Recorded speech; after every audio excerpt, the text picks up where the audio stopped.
じゃあそのさっきの話で国の木川という名前の由来が2つあると。まあいくつかあるんでしょうけど、私が聞いてるのではその栗の木の割った堀っていうの川だっていうんで栗の木川っていう説と、川を開削して栗の板から栗の木川っていう説と、まあ他にあるんだからまあいくつかあるんですが、ね、それが始まってるのが2つの万願寺から出て小上がり出るその支流として栗の木川ってずっとあそこの亀田に来てる、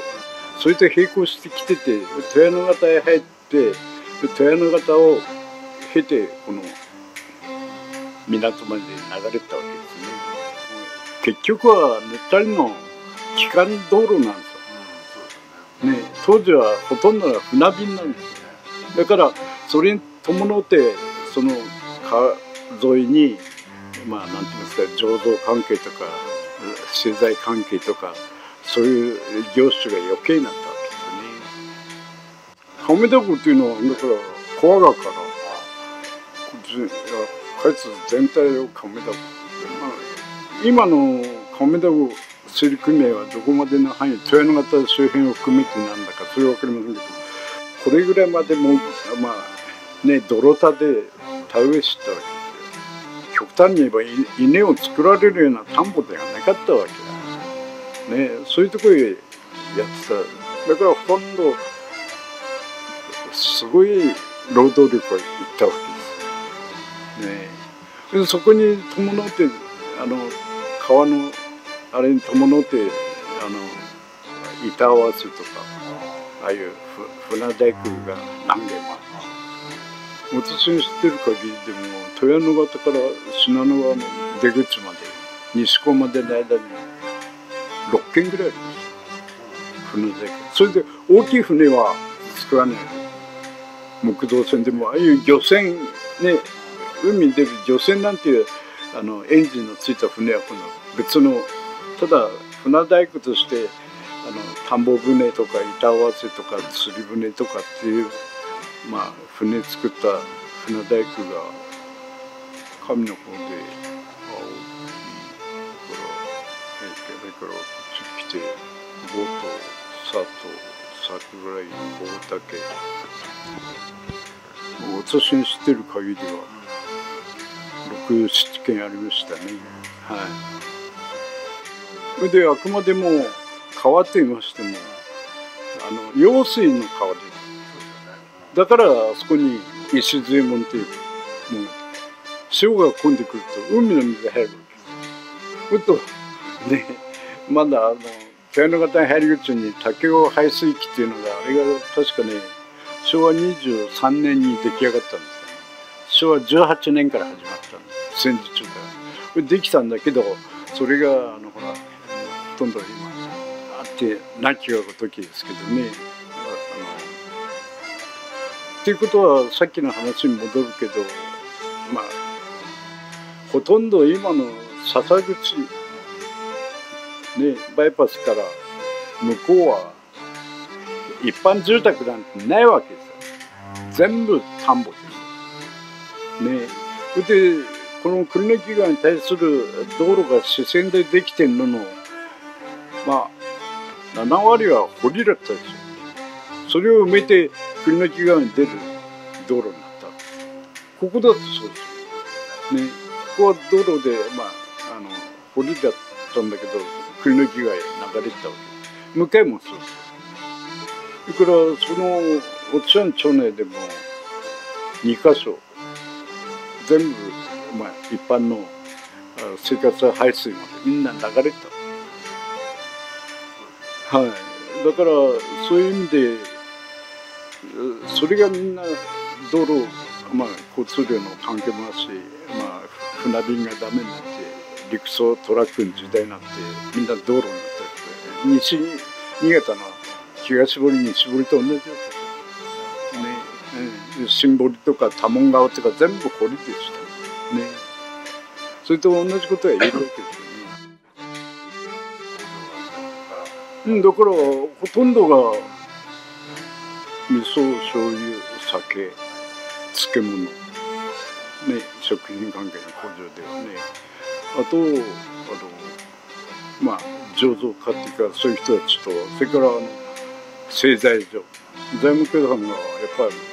り味噌醤油屋上にありましたから、それが全部くり抜きが生かしたいかだに材木が来るわけ。ほとんど当時の材木っていうのは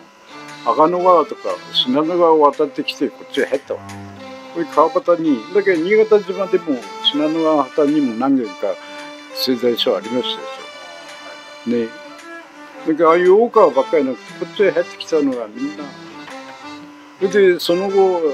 洋材っていうか外国材が輸入されて新潟港がまあね大きくなってきて洋材が入るようになってなおさらこっちに港が似たり側にあるわけだから。山の下とか祖先川の旗にも村山さんとか、それからなんだ酒井さんとかあれなんて大きなねなんて福士さんとかあれみんなこっちへまあ同じ材木屋さんでも大小あるわけですよね。だから材木屋さんのここにも書いてありますけど最高の時で50社ぐらいあったんですよ、この東側で材木屋。ところがその時あまりにも競争過多で辞めたとこもあるね。それが、戦前でしょうね。はい、戦後なんて言いますか、今度震災に遭ったりなんかして材木の需要が増えたわけですから残った人は。で福士さんとか司令さんとか河合さんとかああいうのは今度商社が入ってきてみんな丸紅とか三井木材とかそういうとこがあるしたわけでね。だからそれまではほとんど新潟のあれでしょう財界の中では製材所っていっぱいあったでしょ。あれがそうですよ、村山雄一郎山の下、それから福祉木材、それから新潟自分で広川さんとか結構名の取った材木屋さんいっぱいありました。はい、それがみんな福士さんであろうが河合さんでもそうですがみんなほらああいう商社が減ってあれしたわけです。で今独立独歩でやってるっていうのは金製木材後藤さん、あれが一軒ですね。後藤製材、あの人が木工団地で、だから海外の船の輸入っていうとまあ大概商社通じてなんだけど、後藤さんは自分で船に買い付けます、シベリア材でもあれでも。結局まあ醸造関係でもまあなんて言いますか製材関係でもまあそれ新潟にもあったでしょうけどほとんどがこっちだったっていうかまあ川の関係もあるでしょうね。それでこの中にちょこっと書いてあるのが当時川を通りって言ったところあるんですよ。何々堀とか何々通りはい船で通るね。だからそういうまあ中に俺ものの本で見たことあるんですけどね、何々通りってこの通りってどうやねんって、いやこれ川だったんだねね。だからさっき申し上げたそれだけあったから船大工っていう商売が何軒もできたわけです。大型の船は作らんでしょうけどね、焼き玉エンジンなんて作るああいう船でなくてただ板を当てて桜祭りに乗るようなああいう船とか、それから魚ね川魚船釣りとかああいうのにまあ商社の人が船を作って自分でまあね漕いで豊野方とか信濃川とか釣りに出る、そういうだからそういう板合わせとかあれだけで4層5層つないで、ね、港の信濃川の沖まで船で漕いでいくの大変ですから、ね、ロープで引っ張ってってつながっていって、それでイカダ落として釣ってたとか網であげたとかね、あの鮭はあくまでもここでは取れない。結局同じ国土省でもね違うわけで、もっともそうですわ。港湾の船が出入りするねとこにね刺身なんて分かりませんよ。夜中に密漁してあげられたっていう人も聞いてます。はい。だって今の磐梯島はそうです。あれほとんど佐々木船のね。ね、あれ信濃川の土石、流れてくる流砂で埋め立てたところです。ね、だけど私は子供の時磐梯島今の佐々木船のところまであそこをざーっとワンとして、はい、向かい行くのにはぐるっと回らんかな。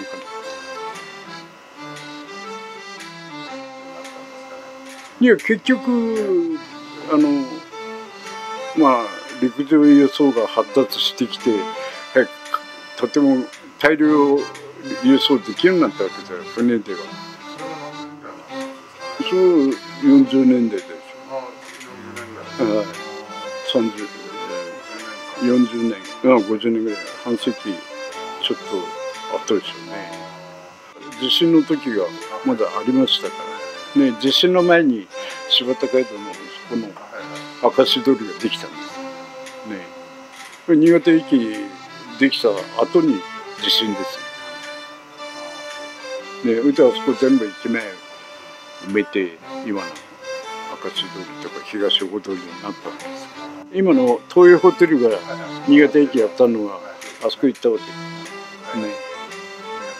そうそう。であなたはご存知の磐梯町三社神社のあの通りが新天地なんて、あそこが線路でした。あれがのうなってあそこを返してこっちね新潟駅に乗り入れると。だからぬったり駅からこっちはのただぬったり駅が残ったっていうのは林港港のね関係で、はい。そうそうそう。それがだけ東港線のあそこの山崎のところの踏切が開かずの踏切というほとんど止まってました。港の貨車入れ替えるのに。ところが全部ほらトラック輸送になって、あそこぬったり駅のあそこに用品庫って言って貨物専門の受付のあれやったんですよ。私はまだ宇宙商売を知った時社門って言って貨車で大量輸送の場合のぬったり駅まで味噌を運んだ。これで東京送るのに貨車1両にね、10トンぐらいかな味噌。これ40キロ今の時間目である40キロダルでね、25本ぐらい250本かで荷造りして貨車1両にして送った。それが全部ほらトラック輸送になった。川がのなら船の必要性のないね。でさっき申し上げたように一番下の東港線にあった橋がバンコク橋ね。だからそのこっちに新潟駅鉄橋があって、その間に石水門ってさっき言った水門がその上に通りがあって車は通らないってやって、はいはい、人間とかね自転車ぐらいで、その手前が私のとこの新橋って佐野タバコ屋さんから通りに橋がある。それからその手前が松野さんの角なんですよね。あれがぬったり橋。それから磐梯町の今山城茶屋さんの目のあれが大橋、まあ塗ったりはまあ大橋。それからモンペさんのその富士の西福寺から向かいぐらい神原橋、あそこの向かいが今ほら明石通りができて飲んでるんですよ。田中屋さんのところに橋があったんですよ。それが明石通りができて橋になって明石大橋。ね、その明石大橋ができたら何年か後に地震になったわけ。それでその向こうが白山神社と向かいの山分山っていう境のところにあれが長峰橋で、その先には橋がなかったわけ。その地震の前にガスの乱掘で地盤沈下が新潟中遅いのに、その時に栗の木川の両岸を土手ついたんですよ。水位が、下がって上がって地盤が下がって、それで土手をついてあれだった後に地震になったんです。ところがその土手を津波っていうか水でこうほら越水っていうか土手を越えて減ってきたんですよね。まあこの神の方向があんまりなかったですけど、私なんですよ。それで向かいの稲荷様の辺が地震の写真によって分かったこと、当時港にイカダがあったわけ。それがみんな流されてあそこイカダの山に、漁船が流されてきて下の丸一さんのスタンダードの先のね辺の屋根があって、さっきの話に戻るけど栗の木川っていうことになるとあくまでも亀田をつなぐ、様子っていうかね、するとそれに伴う、塗ったりの発展のなんて言いますか、交通路っていうか様子ね。だから塗ったりの産業がある程度伸びたっていうのはその時期一番最たるものが醸造と製材でしょう。私はその